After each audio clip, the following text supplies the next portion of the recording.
жиырмадағы жүздесу жобамыз жақында қолға алынған жоба. Осындай өздеріңіз секілді алыстан тартып келген азаматтарымызды осылай ортаға алып ашық әңгіме түрінде өткізіп, кейін газетте, облыстық газеттің бетінде үлкен көлемде сұхбат беруді мақсат көздегенбіз. Журналистиканы белгілі бір дәрежеде поэзияға жақындатып, сезіммен беру жағынан келеміз.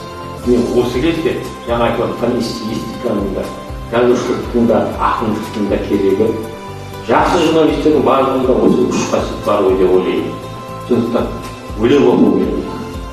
Өлең жазбасаң да, журналист белгілі дәрежеде әдеби сыншысы да болу керек. Өзі үшін.